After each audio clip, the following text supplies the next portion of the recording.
तो विद्यार्थी मित्रों गया लेक्चर ની અંદર આપણે એવું ભણી ગયા કે ડીએનએ જે છે તે અર્ધ રૂઢિગત પ્રણાલી દ્વારા સ્વયં જનન કરે છે। તેની સાથે જ અર્ધ રૂઢિગત પ્રણાલી દ્વારા ડીએનએ સ્વયં જનન કરે છે તેની સાબિતી આપતો મેસેલ્સન અને સ્ટાલનો પ્રયોગ પણ આપણે ભણ્યા। હવે આજે આપણે ભણવાનું છે ડીએનએ સ્વયં જનનની ક્રિયાવિધિ, मतलब કે ડીએનએ જે છે તેમાં સ્વયં જનન થાય કઈ રીતે, તેમાં કયા કયા ઉત્સેચકો ભાગ ભજવે, પ્રક્રિયા કઈ રીતે પૂર્ણ થાય તેના વિશે આપણે અભ્યાસ કરીશું। હવે જુઓ, પહેલા થોડા ઘણા ઉત્સેચકોની આપણે માહિતી મેળવીએ। આગળના લેક્ચરમાં આપણે ભણી ગયા કે ડીએનએ હોય, मान लो कि આ ડબલ સ્ટ્રેન્ડેડ ડીએનએ છે। જો આ એનો 5 પ્રાઇમ એટલે કે 5 ડેશ છેડો હોય તો આ એનો 3 ડેશ છેડો આવશે અને એની સામે પરસ્પર વિરોધી, मतलब 3 ડેશ ની સામે અહીંયા 5 ડેશ આવશે અને અહીંયા 3 ડેશ આવશે। આપણે એવું પણ ભણી ગયા કે બંને શૃંખલા જે છે તે એકબીજા સાથે નિર્બળ હાઇડ્રોજન બંધ વડે જોડાયેલી હોય। ઓકે, ત્યારબાદ સ્વયં જનન સમયે આ બંને શૃંખલા વચ્ચે જે નિર્બળ હાઇડ્રોજન બંધ છે તો નિર્બળ હાઇડ્રોજન બંધ તૂટે। આ નિર્બળ હાઇડ્રોજન બંધ તૂટવાને કારણે બંને શૃંખલા એકબીજાથી છૂટી પડે। ઓકે, હવે જે બે શૃંખલા છૂટી પડી છે તેની સામે નવી શૃંખલાનું નિર્માણ થાય, નાઇટ્રોજન બેઝ વચ્ચે નિર્બળ હાઇડ્રોજન બંધ રચાય અને આમ એકમાંથી નવા બે ડીએનએ રચાય, જેમાં નવા ડીએનએ માં એક જૂની શૃંખલા હોય ને એક નવી શૃંખલા હોય। આને આપણે અર્ધ રૂઢિગત પ્રણાલી કહીએ છીએ। આપણે સમજી ગયા। હવે આ પ્રક્રિયામાં કયા કયા ઉત્સેચકો ભાગ ભજવે એની પહેલા પ્રાથમિક માહિતી આપણે મેળવીએ।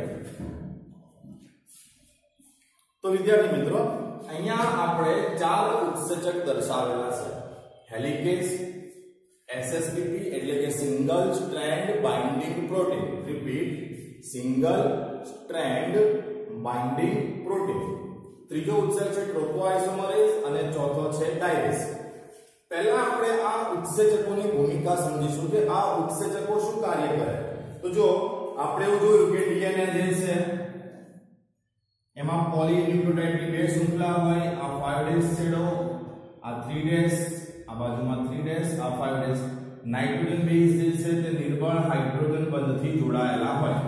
હવે સ્વયં જનન જે છે તેની શરૂઆતમાં નાઇટ્રોજન બેઝ વચ્ચેના નિર્બળ હાઇડ્રોજન બંધ તૂટે તો આ નિર્બળ હાઇડ્રોજન બંધ તોડવા માટે જવાબદાર ઉત્સેચક છે હેલિકેસ।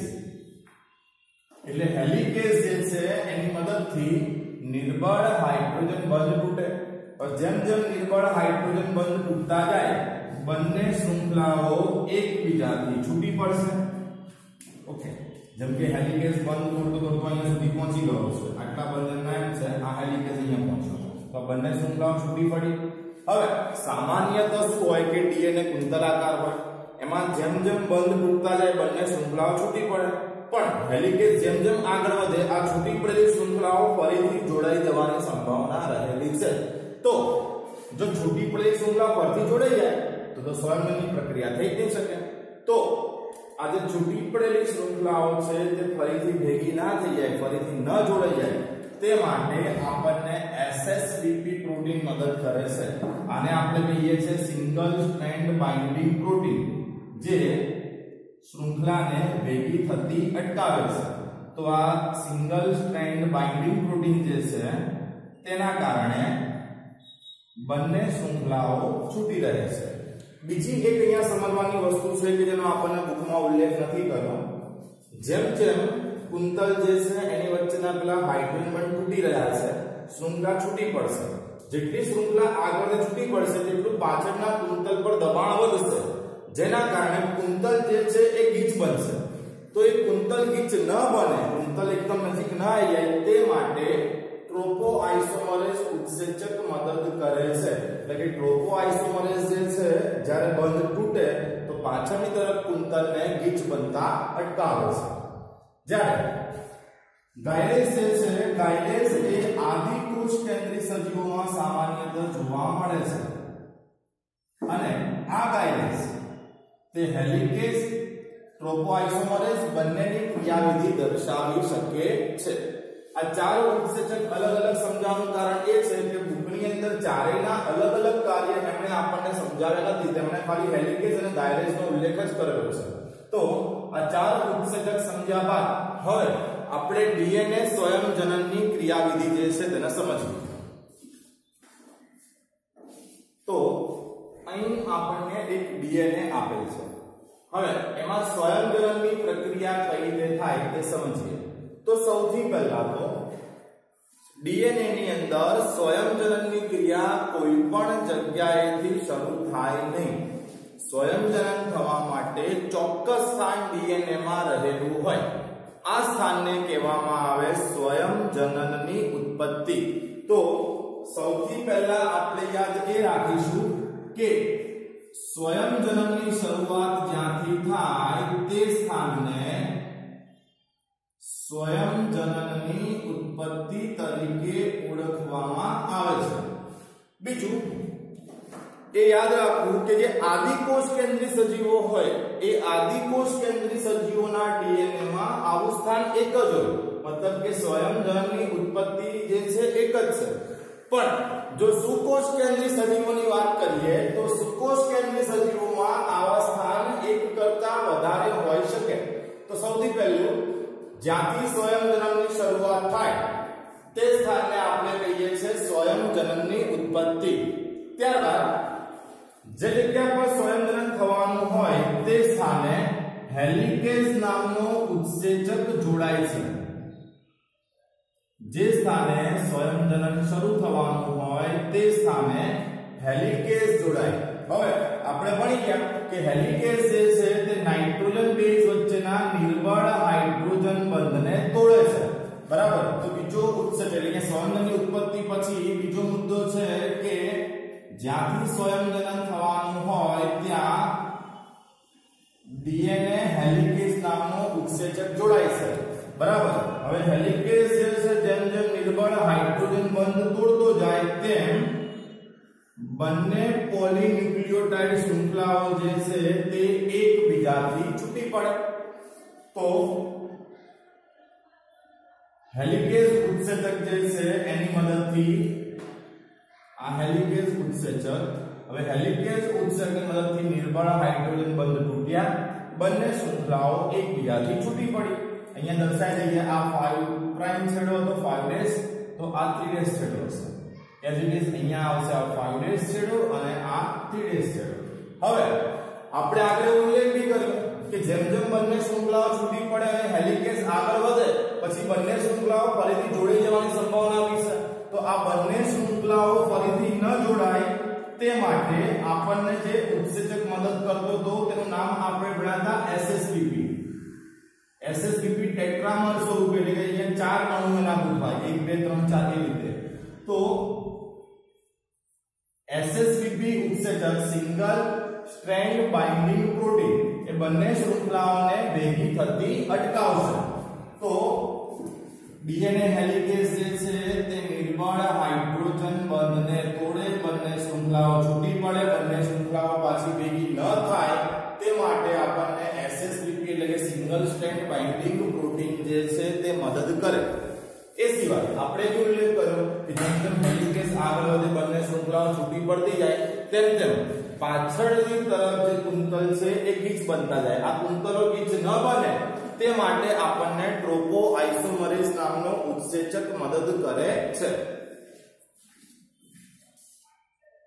હવે આ બંને શૃંખલાઓ છૂટી પડ્યા પછી વાય આકારની એક રચના તૈયાર થઈ રહી છે। આપણને વાય આકારની એક રચના દેખાઈ છે। આ જે વાય આકારની રચના છે તે રચનાને સ્વયંજનનનો ચીપિયો કહે છે। તો બંને શૃંખલાઓ છૂટી પડવાથી સ્વયંજનનનો ચીપિયો જે છે તેનું નિર્માણ થયું। હવે નવી શૃંખલાનું જૂની શૃંખલાની સામે નવી શૃંખલાનું નિર્માણ થશે। અહીંયા આપણે ખાસ યાદ રાખવું કે જે નવી શૃંખલા છે, નવી શૃંખલા એ હંમેશા 5' થી લઈને 3' તરફ નિર્માણ પામે। તો એ ખાસ ધ્યાન રાખો કે અહીંયા 3' છે तो जो नवी श्रृंखला અહીંથી બનશે કારણ કે 3 ડેશ ની સામે 5 પ્રાઇમ એટલે કે 5 ડેશ આવશે બરાબર અને શ્રૃંખલાનું નિર્માણ આ દિશામાં આગળ વધશે તે જ રીતે આ 5 ડેશ નો છેડો અહીંયા પૂરો થાય એટલે 3 ડેશ અહીંયા આવશે આ તરફ જે નવી શ્રૃંખલા બનશે એનો 5 ડેશ અહીંયા આવવો જોઈએ એટલે અહીંથી નવી શ્રૃંખલા આ તરફ બને 5 ડેશ થી લઈને 3 ડેશ તરફ તો આ રીતે જૂની શ્રૃંખલાની સામે નવી શ્રૃંખલાનું નિર્માણ થશે હવે આપણે ખાસ યાદ રાખો કે નવી શ્રૃંખલા નિર્માણમાં કયા કયા ઉત્સેચક ભાગ ભજવે તો સૌથી પહેલા વાત કરીએ કે બંને શ્રૃંખલાઓ છૂટી પડી ગઈ છે ઓકે આ 5 ડેશ છે તો આ એનો 3 ડેશ વિસ્તાર છે અને આ 5 ડેશ આ એનો 3 ડેશ વિસ્તાર હવે નવી શ્રૃંખલાના નિર્માણમાં સૌથી પહેલો જે ઉત્સેચક ભાગ ભજવે તે છે આરએનએ પોલિમરેઝ નવી શ્રૃંખલાના નિર્માણમાં સૌપ્રથમ જે ઉત્સેચક ભાગ ભજવશે તે ઉત્સેચક છે આરએનએ પોલિમરેઝ હવે આરએનએ પોલિમરેઝ જે છે તે નવી શ્રૃંખલાના નિર્માણ માટે પ્રાઇમરનું નિર્માણ કરે મતલબ કે અહીંયા પ્રાઇમર છેડો બનશે આ પ્રાઇમર જે છે તે આરએનએ અણુ છે જે આરએનએ પોલિમરેઝ દ્વારા બની રહ્યો છે કે જે નવી શ્રૃંખલાના નિર્માણની શરૂઆત કરાવશે જેમ અહીંથી શ્રૃંખલાનું નિર્માણ 5 ડેશ થવાનું છે એમ અહીંયા સામે અહીંયા 5 ડેશ આવી રહ્યું છે તો બીજો પ્રાઇમર અહીંયા બનશે આ બાજુ આ પ્રાઇમરનું નિર્માણ પણ આરએનએ પોલિમરેઝ દ્વારા જ થશે હવે આરએનએ પોલિમરેઝનું કાર્ય પૂર્ણ થયા પછી ડીએનએ પોલિમરેઝ સક્રિય બનશે તો એને પણ આપણે સમજીએ આ બંને શ્રૃંખલાઓ જે છે તે છૂટી પડી ગઈ છે હવે આરએનએ પોલિમરેઝ જે છે તેની મદદથી અહીંયા પ્રાઇમરનું નિર્માણ પણ થઈ ચૂક્યું છે એક પ્રાઇમર આ તરફ બની ગયો છે હવે પ્રાઇમરનું નિર્માણ થયા બાદ ડીએનએ પોલિમરેઝ ઉત્સેચક સક્રિય બને ડીએનએ પોલિમરેઝ 3 આનું નામ છે હવે ડીએનએ પોલિમરેઝ જે છે એ 5 ડેશ થી 3 ડેશ તરફ નવી શ્રૃંખલાનું નિર્માણ કરે 5 ડેશ થી 3 ડેશ તરફ નવી શ્રૃંખલા જે છે તેનું નિર્માણ કરશે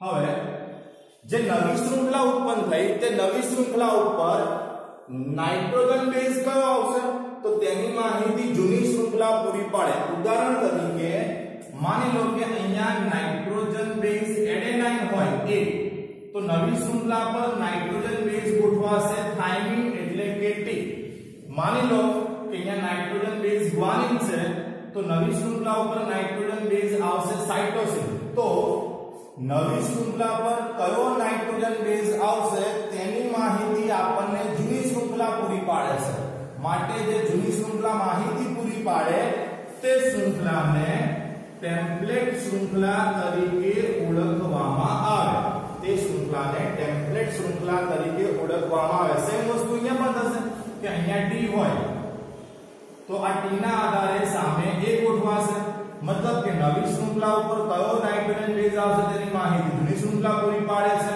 તો અહીંયા પણ આ કઈ શ્રૃંખલા બનશે ટેમ્પલેટ શ્રૃંખલા કહેવાનો અર્થ એ છે કે ડીએનએ સ્વયંજનનની પ્રક્રિયાની અંદર બંને જૂની શ્રૃંખલા નવી શ્રૃંખલાને માહિતી પૂરી પાડે છે અર્થાત કે બંને જૂની શ્રૃંખલા ટેમ્પલેટ શ્રૃંખલા તરીકે વર્તે છે તો આરએનએ પ્રાઇમર જે છે આરએનએ પોલિમરેઝ ની અંદરથી ઉત્પન્ન થયો ત્યારબાદ આરએનએ પોલિમરેઝ માં અહીંયા ડીએનએ પોલિમરેઝ 3 જે છે તે સક્રિય થયો હવે ડીએનએ પોલિમરેઝ 3 જે છે તેને નવી શ્રૃંખલાનું નિર્માણ કરી આપ્યું નવી શ્રૃંખલા જે છે તેની પર કયો ન્યુક્લિયોટાઇડ એટલે કયો નાઇટ્રોજન બેઝ ગોઠવાશે તેની માહિતી જૂની શ્રૃંખલા આપે છે એટલે કે જે આપણી જૂની શ્રૃંખલા છે એ જૂની શ્રૃંખલા પોતે ટેમ્પલેટ તરીકે વર્તે છે હવે જે બે નવી શ્રૃંખલા નવી બની જાય જે બે નવી શ્રૃંખલાનું નિર્માણ કર્યું 5 ડેશ થી 3 ડેશ અને 5 ડેશ થી 3 ડેશ તરફ જો એને ધ્યાનથી જોઈએ તો અહીંયા એક સળંગ શૃંખલા છે, જ્યારે અહીંયા બીજી શૃંખલા ટુકડે ટુકડે આપણને જોવા મળે છે.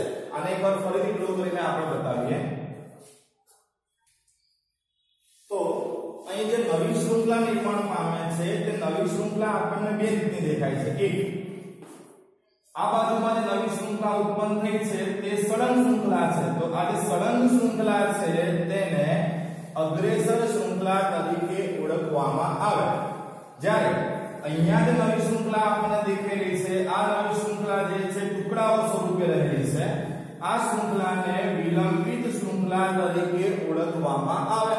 અને વિલંબિત શૃંખલામાં જે ટુકડાઓ આપણને દેખાઈ રહ્યા છે આ ટુકડાને ઓકાઝાકી ટુકડા કહેવાય. તો એકવાર સમજી લઈએ પહેલા કે નવી શૃંખલા ઉપરની માહિતી જે જૂની શૃંખલા ઉપર જે માહિતી હતી, આ જૂની શૃંખલા ઉપરની માહિતીના આધારે નવી શૃંખલા પર માહિતી આવી.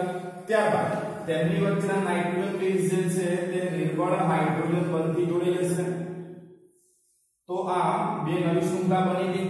પણ અહીંયા તકલીફ એ છે કે શૃંખલા સળંગ નથી, શૃંખલાઓ ટુકડા સ્વરૂપે છે. બરાબર, આ ટુકડાઓને આપણે કીધું ઓકાઝાકી ટુકડા. તો આ જે ઓકાઝાકી ટુકડા છે એ લિગેઝ નામના ઉત્સેચકની મદદથી, રિપીટ, ઓકાઝાકી ટુકડાઓ લિગેઝ નામના ઉત્સેચકની મદદથી એકબીજા સાથે ફોસ્ફોડાયએસ્ટર બંધ વડે જોડાશે. ફરીથી, લિગેઝ જે બંધ બનાવે છે તે બંધ છે ફોસ્ફોડાયએસ્ટર બંધ, એટલે કે લિગેઝ ઉત્સેચકની મદદથી આ જે ઓકાઝાકી ટુકડા છે તે ફોસ્ફોડાયએસ્ટર બંધ વડે જોડાશે. અને તે ફોસ્ફોડાયએસ્ટર બંધ વડે જોડાઈને સળંગ શૃંખલાનું નિર્માણ કરશે. આમ પ્રમાણે બે નવી શૃંખલા બની. ત્યારબાદ તે પિતૃ ડીએનએ છૂટી પડી જાય અને એકમાંથી નવા બે ડીએનએ નું નિર્માણ થાય. હવે અહીં ઉત્પન્ન થતા નવા ડીએનએ માં એક શૃંખલા જૂની છે જ્યારે બીજી શૃંખલા નવી છે. તો આ પ્રક્રિયા જે છે તેને આપણે અર્ધ રૂઢિગત પ્રણાલી તરીકે ઓળખીએ છીએ. આ ડીએનએ દ્વારા સ્વયંજનનની ક્રિયાવિધિ પૂર્ણ થઈ, જેમાં સ્વયંજનન છે તે અર્ધ રૂઢિગત પ્રણાલી દ્વારા થાય છે. તો વિદ્યાર્થી મિત્રો, એકવાર ફરીથી ડીએનએ સ્વયંજનનની ક્રિયાવિધિ છે એને રિપીટ કરી લઈએ. સૌથી પહેલા આપણી પાસે ડીએનએ છે. હવે સ્વયંજનનની પ્રક્રિયા દરમિયાન સૌપ્રથમ અહીંયા હેલિકેઝ નામનો ઉત્સેચક જોડાય. હેલિકેઝની હાજરીમાં જે નાઇટ્રોજન બેઝ છે તેમની વચ્ચેના નિર્બળ હાઇડ્રોજન બંધ તૂટે. હવે નિર્બળ હાઇડ્રોજન બંધ તૂટે એટલે બંને શૃંખલાઓ એકબીજાથી છૂટી પડી જાય. આ બંને શૃંખલાઓ પાછી ન જોડાઈ જાય તે માટે આપણને SSBP એટલે કે સિંગલ સ્ટ્રેન્ડ બાઇન્ડિંગ પ્રોટીન મદદ કરે છે. એકવાર રિપીટ કરી દઈએ, અહીંયા આપણને SSBP પ્રોટીન જે છે તે મદદ કરે છે. સિંગલ સ્ટ્રેન્ડ બાઇન્ડિંગ પ્રોટીન જે બંને શૃંખલાને જોડાતું અટકાવે છે. હવે આ જે વાય આકારની રચના બની છે, આ વાય આકારની રચનાને આપણે સ્વયંજનન ચીપીઓ તરીકે ઓળખીએ છીએ. હવે એકવાર સ્વયંજનન ચીપિયાનું નિર્માણ થઈ જાય ત્યારબાદ નવી શૃંખલાનું નિર્માણ થાય. નવી શૃંખલાના નિર્માણ માટે સૌથી પહેલા આરએનએ પોલિમરેઝ ઉત્સેચક જે છે તે સક્રિય બને. આરએનએ પોલિમરેઝની હાજરીમાં પ્રાઇમરનું નિર્માણ થાય. એક પ્રાઇમર અહીંયા બનશે, એક અહીંયા બનશે. આપણે ભણી ગયા છે કે નવી શૃંખલા હંમેશા 5' થી 3' તરફ જ સર્જાશે. પ્રાઇમરનું નિર્માણ થઈ ગયા બાદ ડીએનએ પોલિમરેઝ સક્રિય થાય અને ડીએનએ પોલિમરેઝની મદદથી નવી શૃંખલાનું નિર્માણ થાય. કઈ દિશામાં? તો 5' થી 3' તરફ. બીજું, જે નવી શૃંખલાઓ રચાઈ છે આ નવી શૃંખલા ઉપર કયા નાઇટ્રોજન બેઝ ગોઠવાશે તેની માહિતી આપણને જૂની શૃંખલા આપે. માટે બંને જૂની શૃંખલાને આપણે ટેમ્પલેટ શૃંખલા તરીકે ઓળખીએ છીએ. તે સિવાય આ જે નવી શૃંખલા ઉત્પન્ન થઈ તે બે પ્રકારની છે. આ તરફ જોઈએ તો સળંગ શૃંખલા બની. આ જે સળંગ શૃંખલા છે તેને અગ્રેસર શૃંખલા કહેવાય. જ્યારે આ તરફ આપણને શૃંખલા ટુકડાઓ સ્વરૂપે જોવા મળે છે જેને વિલંબિત શૃંખલા તરીકે ઓળખવામાં આવે. અને આ વિલંબિત શૃંખલામાં જે ટુકડાઓ જોવા મળી રહ્યા છે આ ટુકડાઓને ઓકાઝાકી ટુકડા તરીકે ઓળખવામાં આવે છે. હવે આ જે ઓકાઝાકી ટુકડા છે એ લિગેઝ ઉત્સેચકની મદદથી આ ટુકડાઓ ફોસ્ફોડાયએસ્ટર બંધ વડે જોડી જશે.